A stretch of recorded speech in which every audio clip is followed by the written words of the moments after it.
एक भविष्यवाणी की है सन 1971 में, वो पढ़ कर सुनाते हैं इन्हीं की पुस्तक में। देखिएगा, जय गुरुदेव की अमरवाणी भाग 2।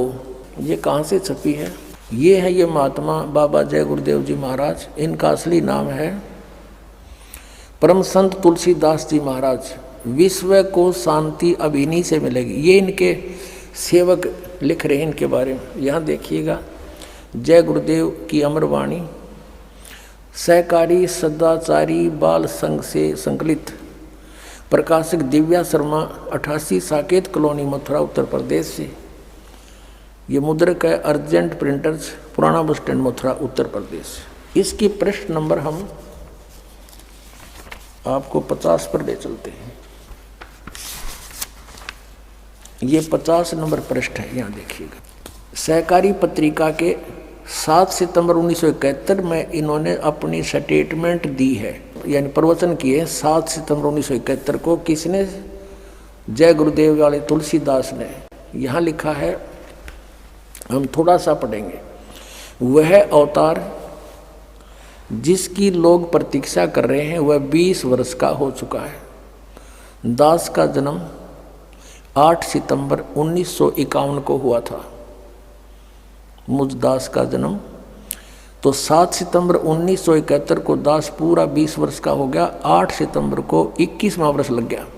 अब ये क्या कहता है कि वह अवतार जिसकी लोग प्रतीक्षा कर रहे हैं वह 20 वर्ष का हो चुका है। यदि उसका पता बता दूं, 1971 में कह रहा है कि आज जब मैं उसका पता बता दूं तो लोग पीछे पड़ जाएंगे। अभी ऊपर से आदेश बताने के लिए नहीं हो रहा है। मैं समय का इंतज़ार कर रहा हूँ और सभी महात्माओं ने समय का इंतज़ार किया है। समय आते ही सबको सब कुछ मालूम हो जाएगा। 7 सितंबर 1971 को ये स्टेटमेंट है। अब इसी के 59 पृष्ठ पर चलते हैं।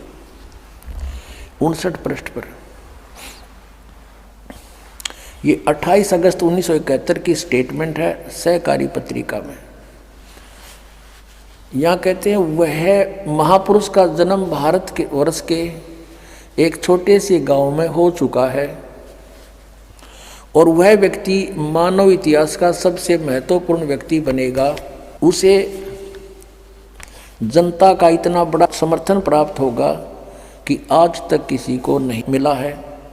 वह महापुरुष नए सिरे से विधान बनाएगा और वह विश्व के संपूर्ण देशों पर लागू होगा। उसका एक झंडा होगा, उसकी एक भाषा होगी। अपनात्माओं, इस दास के अतिरिक्त यदि ये भविष्यवाणी किसी और पर फिट हो जाए तो दास ने बता दियो, मैं भी थारे साथ वहीं चल पड़ूंगा और तुम नबी सारा वहीं ले चलूंगा। भाई ठीक है, अपना कल्याण करवाना है, कितने हो जाओ हमारा। ये ज्ञान और ये समाधान इस 21 ब्रह्मांड में अपने मिल जा और ये सारे भविष्य वक्ताओं की वाणी फिट हो जा तो दास भी उसके समर्पित हो जाएगा। दास की प्रार्थना है कि समय खोने का नहीं है। इतने प्रमाण दे रखे परमात्मा ने और फिर भी इनकी आंख नहीं खुलती तो भाई घनी बांग पी रखी है काल के कुएं की।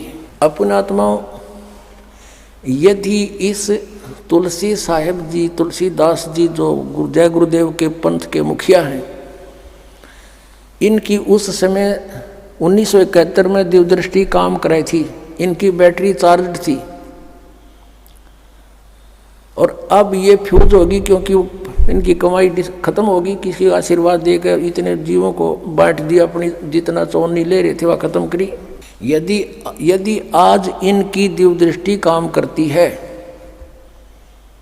कर रही है, तो ये बता देना चाहिए कि वो संत ये है। सब इतिहास आपके सामने रख दिया और वो समय दूर नहीं, क्योंकि 600 वर्ष पहले परमात्मा ने कहा था कि धर्मदास कहते हैं कलयुग बीते 5500 पाँचा और तब मेरा वचन होगा साचा। अब 5505 वर्ष कलयुग बीत चुका है। अब उससे आगे चल पड़े, क्योंकि सन 2001 में 5505 हो जाते हैं और उस समय से ही ये हमारी जो 2001 में दास ने सब सदग्रंथों के अंदर परमात्मा की महिमा को ढूंढा, खोजा और आपके रूबरू करा दिया।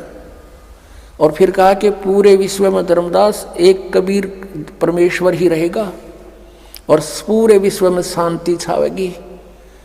इस माया की दौड़ खत्म हो जाएगी, क्योंकि एक ऐसा विधान बनेगा, वो वैसे किसी पर कोई थोपा नहीं जाएगा। ज्ञान से आपको समझ में आएगा कि हम किस लिए सारा जीवन व्यर्थ करते हैं कोठी महल बनाने में। 26 जनवरी सन 2000 को भारतवर्ष गणतंत्र दिवस मनाने की तैयारी कर रहा था। गुजरात के अंदर इतना भयंकर भूकंप आया कि जिन मकानों को बनाने में सारा जीवन व्यर्थ कर दिया था लोगों ने, व्यक्तियों ने, 2-2, 3-3 मंजिल के बना रखी थी कोठियाँ, वो सारी की सारी गिर गई। और सभी अपने घरों में बैठे अपने टेलीविजनों पर गणतंत्र दिवस को देखने की तैयारी कर रहे थे। 8 बजे भूकंप आ गया और उसी के नीचे दब कर मर गए। कई दिन भुगत कर मरे हैं, कुछ निकाल भी नहीं पाए उनको। फिर हम अपनी अज्ञानता के कारण विवाह शादियों में बेमतलब का खर्चा करते हैं, जो हमारे लिए एक बहुत बड़ी समस्या पैदा होगी है। फिर हमने ये भी पता चलेगा कि हम किसी से पैसा ऋण लेंगे तो हमें आगे देना पड़ेगा। तुमने उस दरगाह का मैल नहीं देखा। धर्मराज